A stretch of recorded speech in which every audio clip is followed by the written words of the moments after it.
Let's give our other turn. Anything from your childhood that drove you to this business? Well, in my childhood, I always remember my family on Grand Isle, and I can remember as a child when I would go to the beach on Grand Isle, when we would get out of our car and walk across the highway and walk the beach till we got to the water's edge. We had to walk 50 to 100 yards at least to get to the beach, to get to the water. And I just see now it's literally as soon as you get out your car, it's almost right there. It's gone. That's right. So I've always had that desire to be around water.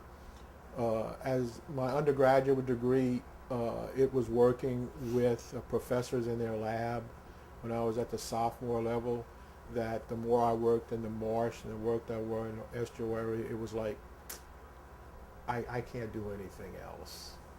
But what got me interested in oysters more than anything else was not just the animal, but the people involved with the industry. And to me, there is one particular moment that was, I would consider my epiphany in terms of, I want to work with the oystermen and work with the oyster industry. And that was on my very first day as a biologist collecting data for my very first project with oysters. Nelson Dewey from Baie Lafourche, Shaw. I asked Shaw if I could go with his men on one of his boats to the public grounds east of the river, where they were going to harvest oysters and bring them back to Barataria and bed them. So it was the day before the beginning of the public season. I hopped on a boat, the Lady Ethel, down to Grand Isle, and that evening,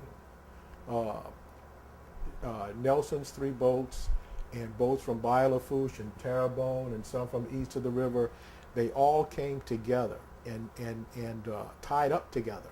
So it was like a huge floating island of oyster luggers out in the bay, in Black Bay. And I knew no one except, I didn't even know the Daisies at that time. I just knew Shaw and his own one crew and his 2 sons. And they introduced me to fishermen, and I literally hopped from boat to boat, just introducing myself, and got to speak to all these guys. And every one of them was willing to share their experiences with me. And all they asked from me was to be honest and to just say, look, say it like it is. Don't put hype with it or anything like that. And by the time that evening was over and I had laid down in the bunk back on the Lady Ethel, I had met such incredible knowledge of treasure of knowledge. I'd also met a group of men who were just hardworking and honest.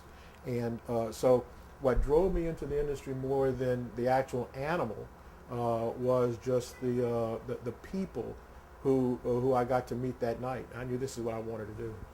And another thing, you didn't tell them about all the good eating you had that Oh, night. well, Each boat would cook a different meal, and they'd all put it together. Oh, it was just, you serve yourself like I still remember that night, and that was 38 years ago. I still remember that night.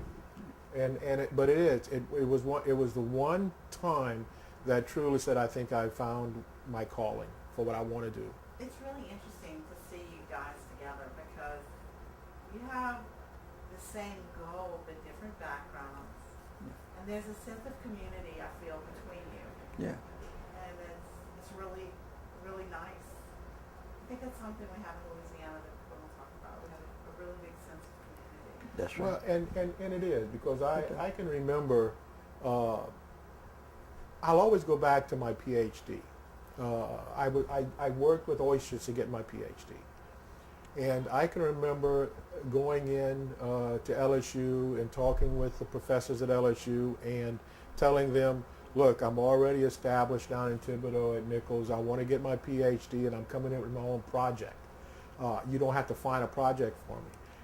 And I told them my project, it was going to be a biological economic model of the Barataria Bay bedding industry.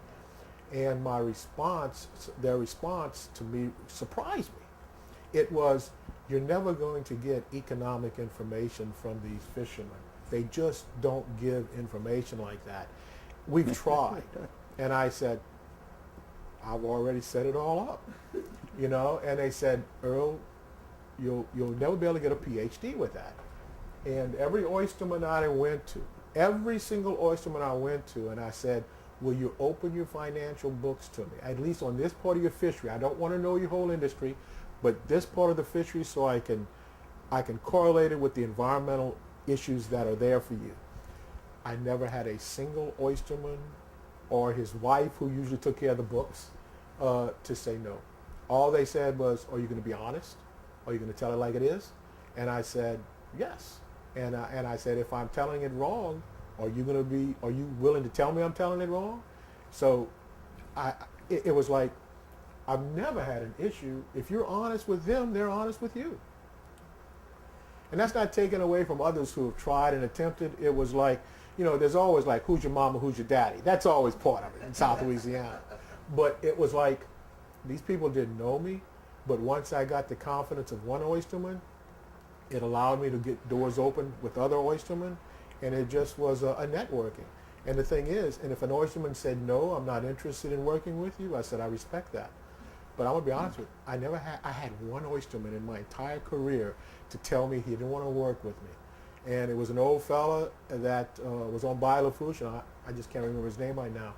And when that particular project came out, he saw me and he said, I wish I would have participated with you. It was like, you know, people are honest with you if you're honest with them. And you also say, look, I'm not trying to pry into your personal business. I'm just trying to help the fishery. And every fisherman said, if you're trying to help the fishery, I'll work with you. Yes. Earl's a good boy. I really like Earl. He's honest. I like Earl too. And he's gonna tell you the street. You know, he comes over here in the wintertime, gets his oysters, Oh, this is and where I he'll get my sit there oysters. for a couple hours, and him and I have the good conversation. Well, I appreciate y'all giving us time today to visit with y'all. Oh, it's my pleasure. Yeah, it's my pleasure too. You know. Good. Before we go, we always let everybody, we ask them, you know, is there something you want to tell the viewers that we haven't thought to ask you?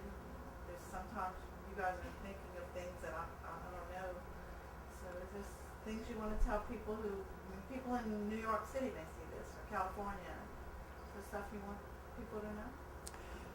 Well, I'm gonna say it like this: Louisiana's got the best seafood out. It's the best eating seafood, tasting seafood in the whole world. You know, I don't know what it is about it, but you take shrimp, crabs, fish, oysters. You know, I get a lot of people comes here to my place for oysters, and I get a lot of calls from different people all over. And they say, you got some of the best tasting oysters I ever did eat. I say, madam, I got neighbors that got oyster grounds. They say, I won't buy nothing from his because his oysters don't taste like you. And I don't know why. You know, it's all the same water and everything. I don't know if it's the way it's processed, but I like to sell fresh stuff. I think that's the important thing, that fresh. Whenever you put fresh stuff out, it's always got a better taste. And it, just like shrimp, if you take shrimp and you catch them today and you cook them tonight, they got a better taste than if something that's thrown on ice for 4 or 5 days, you know, because it loses that flavor. Earl, what you got to say on that? Tell them I got the best oysters, Earl. Buddy, I wouldn't buy them if I did. Sorry, buddy, but if you didn't have good oysters, I might come to visit with you, but I wouldn't spend my money with you, that's for sure. You know, so to me, I always go back to why do you want to save our wetlands down here? And when I have visitors come down and I have the opportunity to speak with them and they say, well, why should we worry about your wetlands? I tell them, if you're coming from a coastal state, you probably have wetlands. It may be not much, it may be a significant amount. You'll have wetlands as well. And that I'm trying to save my wetlands down here. You need to save your wetlands as well, and we all have to work together. When you look at the vastness of our wetlands relative to other states, we have the bulk of the wetlands in the country. But it's not the only wetlands. So I have to tell you, initially I had a little trouble with this America's wetlands term. And it wasn't that I didn't think that we have great American wetlands here. It was the fact that we're one of America's great wetlands. We just have the most of it, but it's not the only one. So we're not unique in our problems here. We just have them at such a heightened level of need and also awareness that what we do will help determine how you're going to save your wetlands too, in your state or wherever those precious wetlands will be.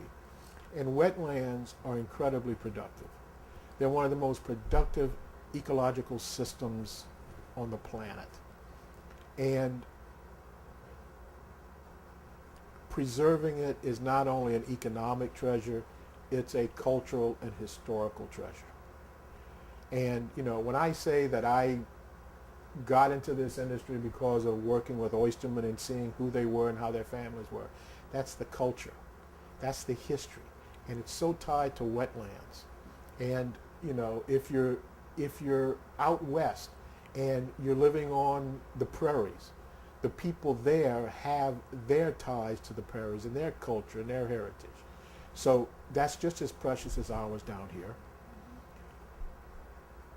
And if you are trying, and if those prairies are being lost, I want to do what I can in my way to help you save those. And we're all in this together. And that's all I can say. Yep, we're all together. And I'm going to tell you what, if we keep losing our wetlands the way we're losing them today, in 50 years from now, all your wetlands in the south here, especially you take from Bayou de Lodge going east, that changes overnight. You take it from Bayou de Lodge going west towards the Chafla River, it don't change that much because you're getting a little bit more fresh water into that area. The other area you got more high salinity, and that means a lot, you know. So they need to come in and start diverging some of this river water out of the river through pipelines or any kind of way, and start building our barrier islands back. And that's the important thing. If they build in barrier islands back, your wetlands can start surviving and start building back some of its estuaries. Our estuaries down here, it's good for hunting. You know, we didn't talk about hunting. You got a lot of ducks down here, geese.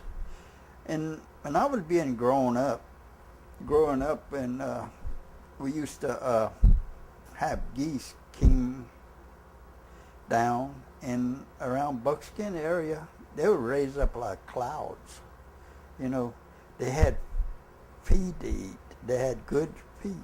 Today, they don't come down. They stop off in the northern part of Louisiana and stuff, in them rice fields and stuff. But they never would stop. They would always fly south. And because they had, I guess, the marshes was better fertilized and things like that. But as the days grow longer and shorter, the wetlands just keep moving north. You know, and we got to do something about these barrier islands, trying to protect some of that, trying to build it back up. I was told, I never did see it, last island, they used to have a motel and everything out there on it. And Pelican Lake, Lake Pelto, was just a liberty old duck pond, you can say. Today, it's wide open Gulf. Your Gulf is lapping at your doors now. And it's time to stop it, to change it.